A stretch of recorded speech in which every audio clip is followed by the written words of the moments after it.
আমার মিষ্টি বন্ধুরা, কেমন আছো তোমরা? নিশ্চয়ই তোমরা অনেক ভালো আছো। তোমাদেরকে মজা দেওয়ার জন্য আবারও সামিয়া ব্লগে নতুন একটি গল্প নিয়ে এলাম। আজকের গল্পটি খুবই মজাদার হতে চলেছে। আমি শতভাগ গ্যারান্টি দিয়ে বলতে পারি গল্পটি শেষ পর্যন্ত শুনলে তোমাদের দাঁড়িয়ে যাবে। তাই ভিডিওটা শুরু থেকে শেষ পর্যন্ত দেখার অনুরোধ রইল।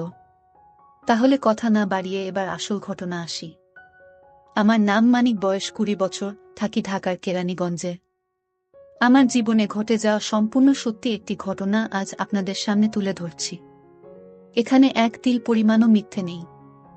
সম্পূর্ণ ঘটনা বলবো, তাই প্রথমে একটু বোরিং লাগতে পারে, কিন্তু আসল সময়ে আপনি ব্যস্ত হয়ে পড়বেন খুশিতে। তাই ধৈর্য ধরে পুরো ভিডিওটি দেখুন। আমার পরিবারে আমি আর বড় আপু ছাড়া কেউ নেই।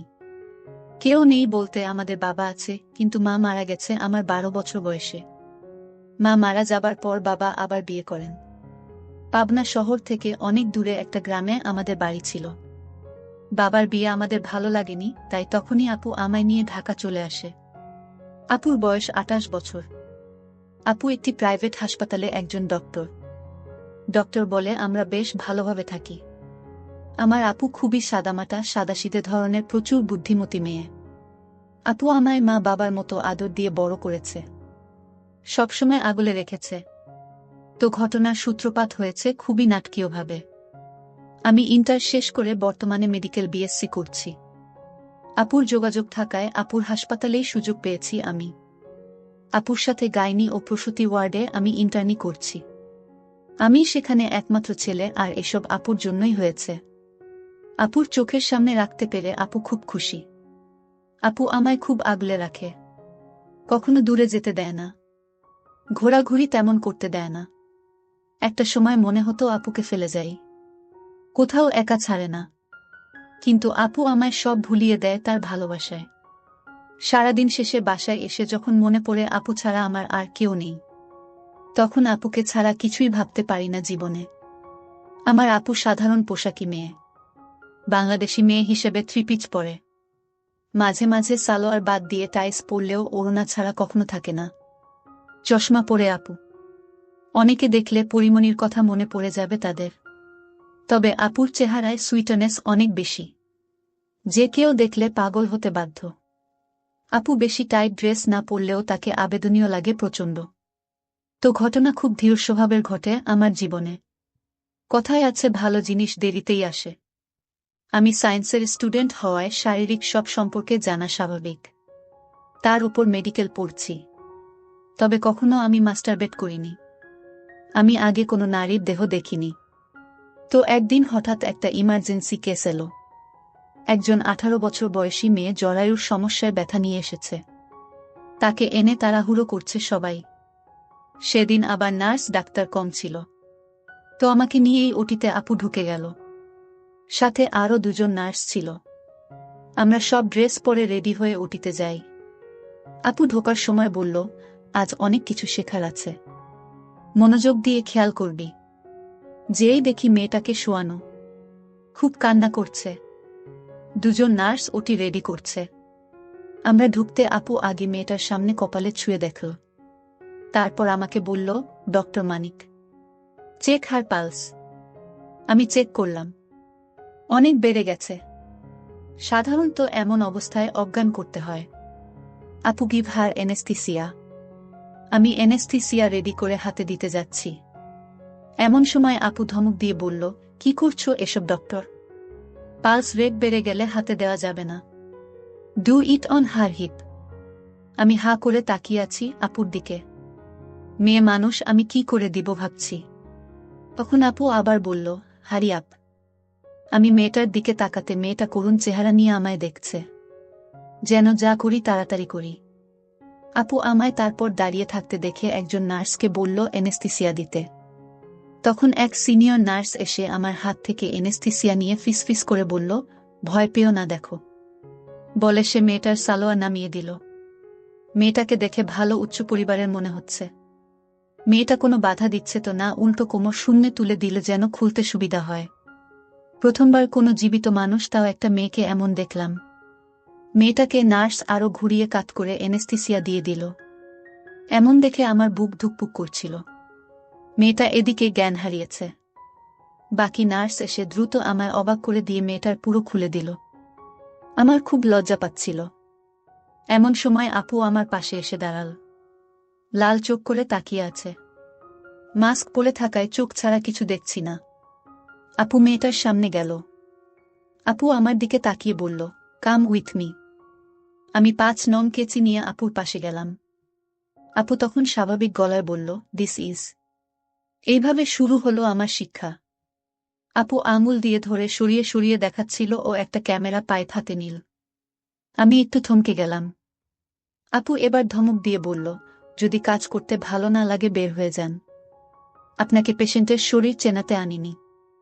আপনি এখনো স্কুল বয় নন। আমি সাথে সাথে আপুর কথা মতো কাজ করি। আবার আপু ইংলিশে আরও কিছু বলল। আমি বুঝতে পেরেছি আপু কি বলছে। বললাম, yes doctor, she is not virgin. আপু অনর্গল আমাকে বুঝিয়ে দিচ্ছে এসব। আর আমিও অপারেশনের বেশিরভাগ অনেকটা কাজ করে শেষ করি অপারেশন।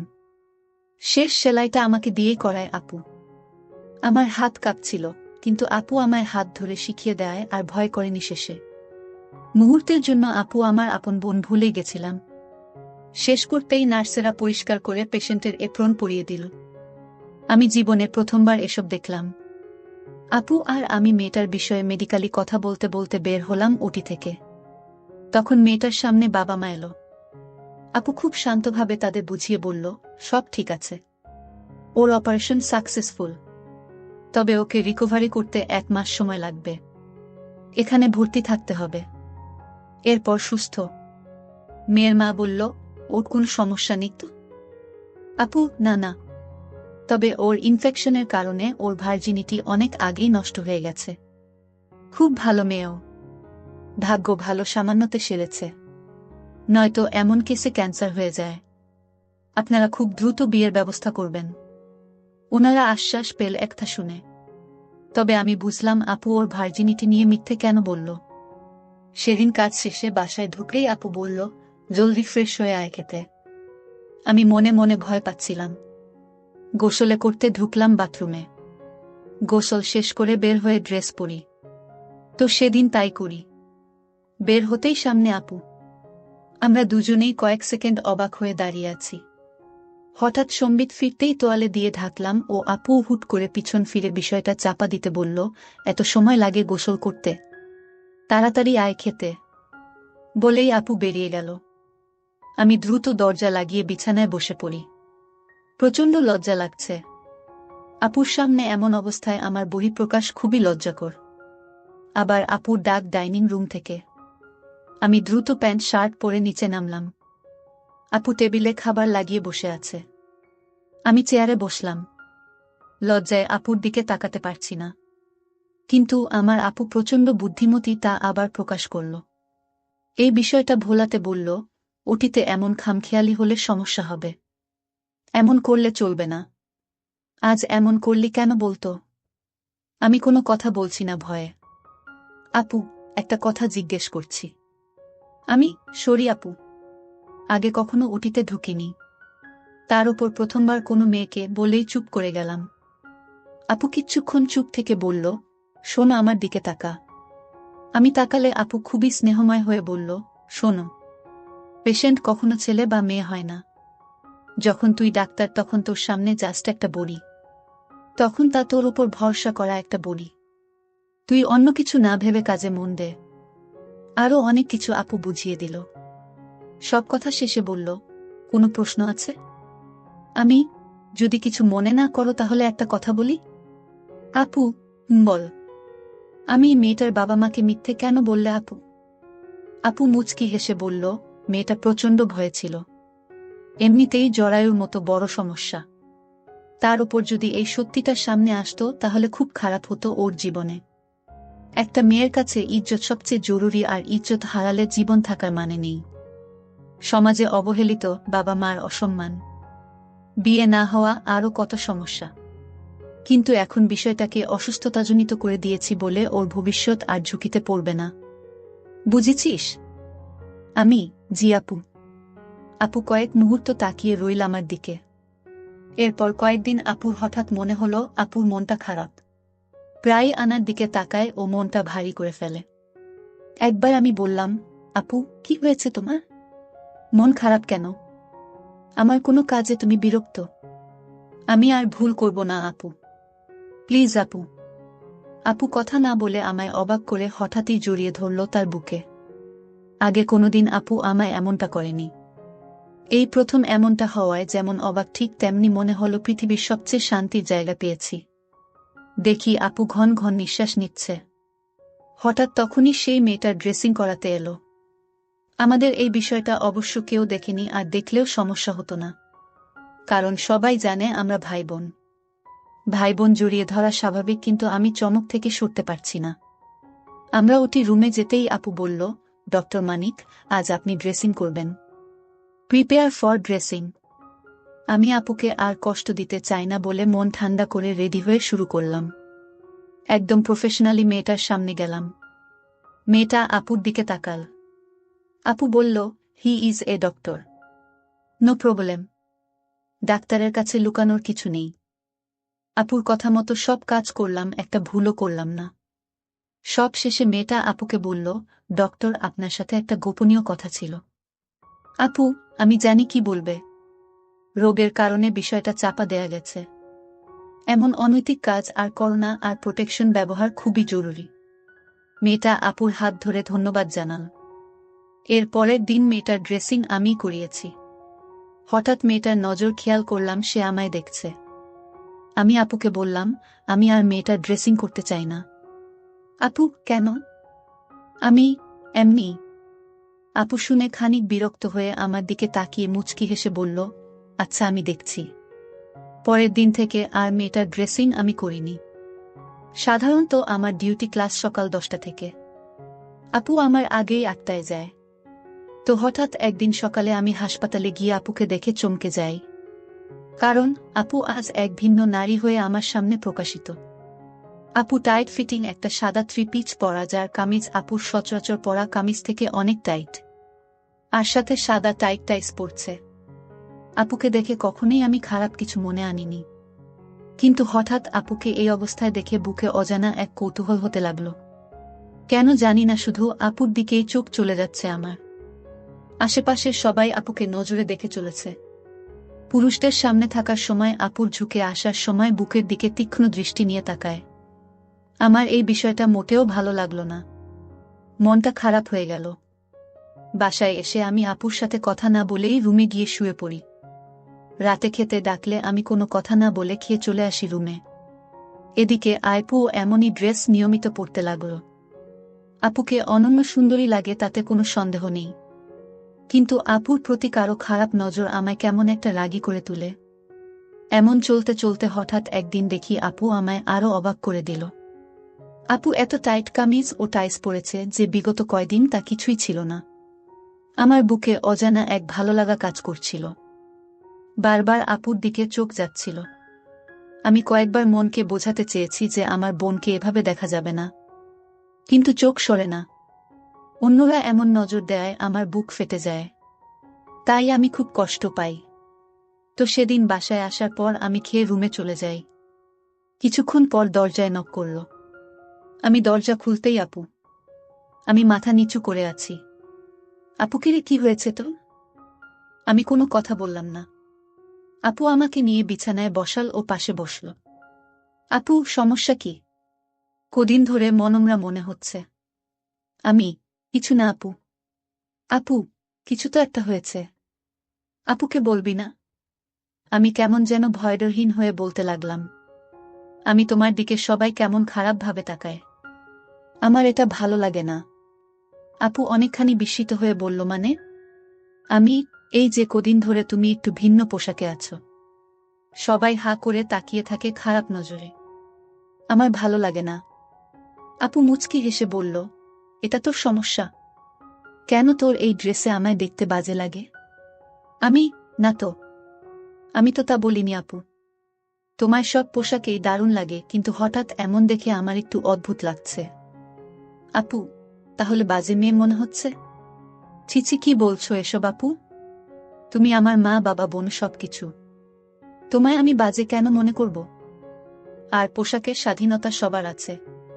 আমি শুধু। আপু আমার দিকে একটু এগিয়ে এসে গা ঘেঁষে বসল। হাতের উপর হাত রেখে বলল, শোনো পাগল ছেলে, আমি জানি তুই আমায় খারাপ ভাবিস না। তোর মানসিকতা প্রশংসার যোগ্য। নারীদের সম্মান করিস দেখে ভালো লাগছে। শোনো একটা কথা, যে যেভাবে তাকাক তাতে সমস্যা নেই। আচ্ছা বলো, তোর কোনো নায়িকা বেশি পছন্দ? আমি লজ্জা পেলাম।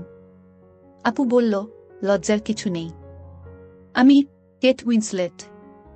আপু মুচকি হাসল প্রথমে, তারপর বলল, গুড চয়েস। আমারও। আমার দুজনের মিল আছে।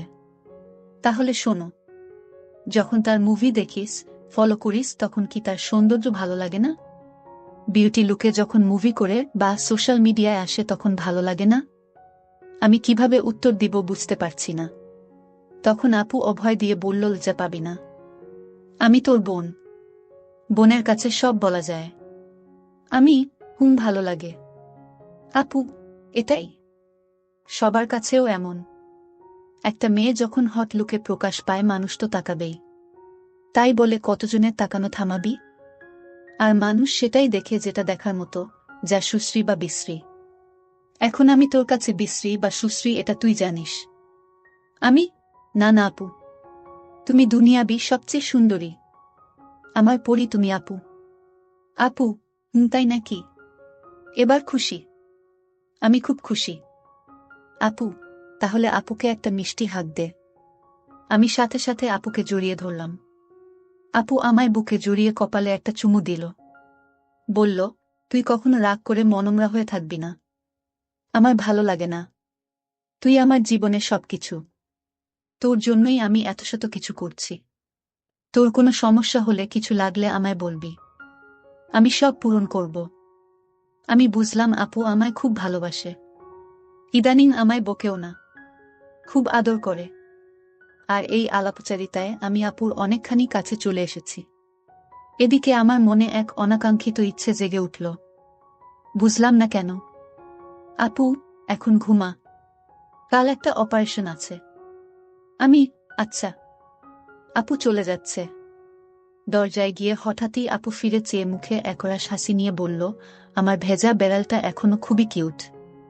বলেই আপু চলে গেল। আমি বুঝলাম না ভেজা বেড়াল কেন বলল। হয়তো আদরে ডেকেছে, কিন্তু না, মনে হচ্ছে অন্য কিছু। আমি এটা নিয়ে চিন্তা করতে করতে পাগল। 1 ঘন্টা ধরে ভাবছি, ঘুম আসছে না। আপুকে জিজ্ঞেস না করলে ঘুম হবে না। এর আগেও পড়ার জন্য আপুকে রাত বেড়াতে ঘুম ভাঙিয়ে জ্বালিয়েছি। তাই আমি আপুর রুমে গিয়ে নক করলাম। সাথে সাথে ভিতর থেকে শব্দ এলো, আসছি। প্রায় 2 মিনিট পর আপু দরজা খুলল। আপু বলল, কি বলবি বল। আমি, তুমি আমায় ভেজা বিড়াল বললে কেন? আপুর মুখে দুষ্টু হাসি। বলল, বুঝিসনি? আমি, না, বলো না আপু। আপু গুনগুনিয়ে বলল, কিছু বলল। আমার আর বুঝতে বাকি রইল না আপু কিসের কথা বলছে। আমি সাথে সাথে লজ্জায় চলে এলাম ওখান থেকে। রুমে এসে খুব লজ্জা হচ্ছে। হঠাৎই মনে পড়ল আপুর কথা। আপু এমন দরজার ওপারে মাথা বের করে কথা বলল কেন, এটা ভাবতে লাগলাম। খেয়াল হলো আপু হাত বের করে দিয়েছিল। আপু তো সবসময় হাতাওয়ালা কামিজ পরে। আপুর হাত তো খোলা ছিল। তার মানে আপু কি? বিষয়টা মাথায় আসতেই খুব উত্তেজিত হয়ে গেলাম। চোখের সামনে আপুর লুকায়িত একটা কিছু ভাসতে লাগল। আবার নিজেকে খারাপ মনে হলো, কি ভাবছি এসব নিজের বোনকে নিয়ে। সারাটা রাত ঘুমাতে পারছি না। হঠাৎ অনলাইনে ঘাটলাম বোনকে নিয়ে এসব চিন্তা আসছে কেন এমন ভেবে। মনে মনে আপুর প্রতি একটা পবিত্র ভালোবাসার আগ্রহ জন্মেছে। কি করব বুঝতে পারছি না। নানান চিন্তা করতে করতে ঘুমিয়ে গেলাম। পরদিন সকালে ঘুম থেকে উঠে টেবিলে রাখা খাবার খেয়ে নিলাম, যা প্রতিদিন আপু তৈরি করে রেখে যায়। আমাকে কখনো যা দেয় না আপু এত সকালে। হাসপাতালে গিয়ে আপুকে খুঁজতে লাগলাম শুধু। দেখতে খুব ইচ্ছে করছে। অন্য রোগীদের নিয়ে কাজ করছি, তখন হঠাৎ একজন নার্স এসে বলল, ডক্টর রুবনা আপনাকে অপারেশন থিয়েটারে যেতে বলেছেন। আমি অপারেশন গাউন পিপি পরে চলে গেলাম। দেখি আপু ও অন্যান্য নার্স। আজকের রোগী একজন 28 বছরের মহিলা, যার কোনো বেবি হচ্ছে না। তাই অপারেশন। আমাকে দেখেই আপু মুচকি হাসল, তা মাস্কের নিচেও বোঝা যাচ্ছে। আপু, গিভ হার এনেস্থিসিয়া। মহিলার দিকে তখন ভালো করে তাকালাম। সুন্দর বললেও কম হবে। আপুর বাইরে এমন সুন্দর খুব বেশি দেখিনি। যেহেতু প্রাইভেট হাসপাতাল, তাই এখানে বেশিরভাগ বড়লোকের আগমন। তাই যারা আসে তারা মরান হয়। তাকে ঘুরিয়ে পাছায় এনেস্থিসিয়া দিলাম, কিন্তু ঠিক মতো দেওয়া হলো না। আপু তবুও আজ কিছু বলল না। আগেও অনেকবার শিখিয়েছে আপু, এ পর্যন্ত প্রায় 25 জনকে দিয়ে। আমি অবাক হলাম বকা না খেয়ে। আজও আপু হাতে ধরে আমায় নিয়ে সকল কাজ শেষ করল। সেদিন বাসায় গিয়ে রাতে খাবার টেবিলে একটু ভয়েছিলাম, যদি আবার বকা দেয়। খেয়ে উপরে আসছি, তখন আপু বলল, 10 মিনিট পর আমার রুমে আসিস। আপুর কণ্ঠ ভারী মনে হলো না, কিন্তু কেমন একটা ভয় কাজ করছে। আমি ঠিক সময় আপুর রুমে নক করলাম। আপু দরজা খুলতেই একটা ধাক্কা। আপুর ওড়না নেই। আপু, আয় ভিতরে আয়। দেখি আপুর বিছানায় একটা সিরিঞ্জ ও গ্লুকোজ টিউব। আমি, এগুলো কেন এখানে আপু? আপু, তোকে এতবার শিখিয়েও কোনো কাজ হচ্ছে না। আজ প্র্যাকটিস করবি। আমি, কিসে প্র্যাকটিস করব? আপু আমায় অবাক করে দিয়ে বলল, আমি আছি না, আমার ওপর ট্রাই করবি। আমি, পাগল হয়ে গেলে নাকি? আমি পারবো না। আমি তোমাকেও ব্যথা দিতে পারবো না। আপু, না, আমার ওপরেই করতে হবে। আমি আর কিছু বলতে পারলাম না ভয়ে। আমি আপুর হাতে দেওয়ার জন্য প্রস্তুতি নিচ্ছি। এমন সময় আপু বলল, আবার ভুল। আমি, কেন, কি হয়েছে? আমি, এখানে কেন? আমি, না হলে কোথায়? আপু, এতদিনে শিখাতে হবে কোথায় দিতে হবে। কোমরে দিতে হবে। আমি, এসব কি বলছো আপু? আমি তোমার গায়ে কেন হাত দিতে যাব? না আপু প্লিজ, আমার সাথে এমন করো না। আপু বিছানা থেকে উঠে সব রেখে বলল, আচ্ছা তাহলে এরপর যেন আর ভুল না হয়। আপু কথাটা বলে সহজভাবে, কিন্তু একটা অসাফল্য প্রকাশ পেল কথায়। আমি রুমে গেলাম। আমার মনেও একটা আফসোস হলো। আপুকে এত ভালো লাগে। এমন একটা সুযোগ পেয়েও আমি মিস করলাম, যেখানে আপু নিজেই সব সুযোগ করে দিচ্ছিল। পরদিন হাসপাতালে গিয়ে আপুর চেহারাটা একটু মলিন লাগছিল। একটা পেশেন্ট দেখছিলাম আমরা। হঠাৎ আপু অজ্ঞান হয়ে গেল। আমরা দ্রুত ইমার্জেন্সি ওয়ার্ডে নিয়ে প্রাথমিক চিকিৎসা দিলাম, কিন্তু আপুর জ্ঞান ফিরল না। দ্রুত বিভিন্ন টেস্ট করিয়ে দেখি আপুর কিডনি দুটা নষ্ট হয়ে গেছে। 1 ঘন্টার মধ্যে অপারেশন না করলে মারা যাবে। আমি প্রচণ্ড ভয় পেয়ে যাই, কিন্তু ভাগ্য ভালো, একজন ডোনার পেয়ে যাই। অপারেশনে আমি সিনিয়র ডাক্তারকে বলে আমিও থাকার অনুমতি নিলাম। কারণ ডাক্তার তার নিজের লোকের অপারেশন করতে পারবে না। কারণ আপুর জন্য আমার খুব ভয় হচ্ছিল। আমি রেডি হয়ে অপারেশন শুরু হলো। নার্স এসে বলল, ডক্টর ম্যামের খুব ইচ্ছা ছিল আপনি এনেস্থিসিয়া ভালোমতো দেয়া শিখবেন। তার উপর ট্রাই করুন আপনি। উটিতে আমি ছাড়া আর কোনো পুরুষ নেই। আমার এ সময়ে আর কোনো লজ্জা বা উত্তেজনা ছিল না। আপুকে বাঁচাতে হবে। আমি আপুর এপ্রন তুলে এনেস্থিসিয়া দিয়ে দেই। আপুর কিডনি দুটো বের করা হলো। কিডনি বের করার পর ডোনারের জন্য অপেক্ষা করছি। এমন সময় নার্স বলল, ডোনার পালিয়ে গেছে। সাথে সাথে মাথা নষ্ট হয়ে গেল। কি করব বুঝতে পারছি না। ডক্টর রূপা বলল, আর মাত্র 30 মিনিটের মধ্যে অপারেশন না হলে বাঁচানো সম্ভব না। আমি এক মুহূর্ত দেরি না করে বললাম, আমার রক্তের গ্রুপ 1 আপুর সাথে। আমি কিডনি দিব। ডক্টর নীলা, তোমার এই বয়সে এটা বড় ডিসিশন। ভেবে দেখো। তোমার আপু জানলে আফসোস করবে এটা নিয়ে। তোমার বাবা হওয়ার চান্স 1% থাকবে। আমি, আর কোনো ভাবাভাবি নেই। আমার জন্য আমার বোন সবচেয়ে বড়। তার চেয়ে বেশি কোনো ডিসিশন হতে পারে না। আপনি শুরু করুন। আমি জীবনে আপুকে ছাড়া আর কিছুই চাই না। আমি সাথে সাথে নিজেই এনেস্থিসিয়া নিয়ে অজ্ঞান। চোখ মেলে দেখলাম আমাদের অপারেশন হয়েছে। কিন্তু আপুর জ্ঞান আমার আগে ফিরেছে। আমার বয়স হিসেবে আমি সইতে পারিনি বলে এমন হয়েছে। প্রায় 3 মাস কোমায় থাকার পর আমার জ্ঞান ফিরেছে। আপুর জ্ঞান আরও আগেই ফিরেছে ও সুস্থ। অলরেডি কাজও শুরু করে দিয়েছে। আমার জ্ঞান ফিরেছে শুনে আপু দৌড়ে এলো আমার কেবিনে। একজন নার্স ছিল ওখানে। আপু ঢুকেই থমকে গেল আমায় দেখে। আমিও চমকে গেলাম আপুকে দেখে। আগের মতো ঢিলে ঢালা পোশাকে, কিন্তু বিবর্ণ মুখ আপুর, যেন সব হারিয়ে অসহায়। আপু গম্ভীর হয়ে বলল, নার্স, তুমি এখন যাও, আমি দেখছি যা করার। নার্স চলে গেল। আপু আমার দিকে এগিয়ে আসছে। আমি, আপু তুমি সুস্থ হয়ে গেছ। কথাটা শেষ করার আগেই এক কষে থাপ্পড় পড়ল আমার গালে। আপু, খুব বড় হয়ে গেছিস তাই না? খুব দায়িত্ব হয়ে গেছে। কে বলেছে এসব করতে? আমি, সরি আপু, আমি তোমাকে হারাতে চাইনি। তুমি ছাড়া আমার কে আছে বলো? তোমার কিছু হলে আমার কি হতো? আপু, তাই বলে একবারও চিন্তা হলো না নিজেকে নিয়ে? কিছু হয়ে গেলে? আমি, তুমি না থাকলে আমার থেকে কি লাভ বলো আপু? আপু আমার গালে থাপ্পড় মেরে কাঁদতে কাঁদতে বুকে জড়িয়ে ধরল। আমি বসা ছিলাম বিছানায় আর আপু দাঁড়ানো। শুধু ভাই বোনের মমতাময়ী ভালোবাসা ছিল। আমি আপুর চোখের পানি মুছে দিলাম। আপু, তুই কেন এত বড় ডিসিশন নিলি বলতো? তুই জানিস এর পরিণাম কি হতে পারে? আর তুই আজ 2 মাস পর জেগেছিস জানিস? আমি, তুমি না বলো সেবাই ধর্ম। যেখানে আমার ঈশ্বর নেই সেখানে আমার কি কাজ? তুমি ছাড়া আমার অস্তিত্ব নেই আপু। আমি আমার পরিণাম জানি। তুমি ছাড়া আমার কোনো পরিণাম নেই। আমি তোমায় ছাড়া বাঁচতে পারবো না। তুমি এসব নিয়ে ভেবো না আর বকো না প্লিজ আমায়। এখন তো আমি রোগী তাই না? এখন তো তোমার ইন্টার্নি নই আমি তাই না? আপু আমার রসিকতা শুনে আবার জড়িয়ে ধরে বলল, আর জীবনেও তোমায় আমি বকা দিব না।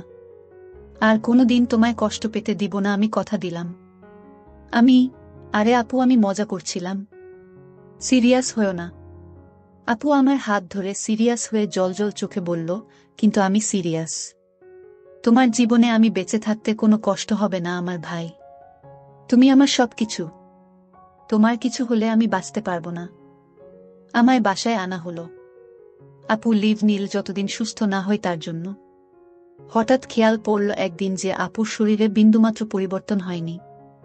এখনো সেই রকমই সৌন্দর্য আপুর, কিন্তু চেহারায় চিন্তায় মলিন। তো একদিন আপু বাসায় কাজ করছিল, তখন ডাকলাম। আমি সোফায় বসা, সুন্দর হাঁটতে চলতে পারি ও সুস্থ প্রায়।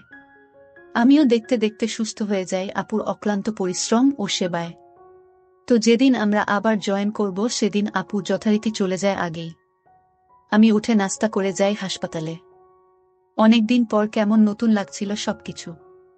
তো রিসিপশনে গেলে সিনিয়র ইন্টার্ন আপুরা ও ডাক্তার সবাই খুব প্রশংসা করল আমার আর ফুল দিয়ে স্বাগতম জানাল। কিন্তু আপুকে চোখে পড়ল না। আমি এক নার্সকে বললাম, আপু কোথায়? নার্স, ম্যাম অপারেশন করছে একটা। দিনে দিনে আমি আপুর জন্য পাগল হতে লাগলাম। আপু মনে মনে আমার জন্য পাগল ছিল। এভাবে চলতে চলতে হঠাৎ একদিন আমরা একান্ত সময় পার করলাম, যা আমি কোনোদিন ভুলব না।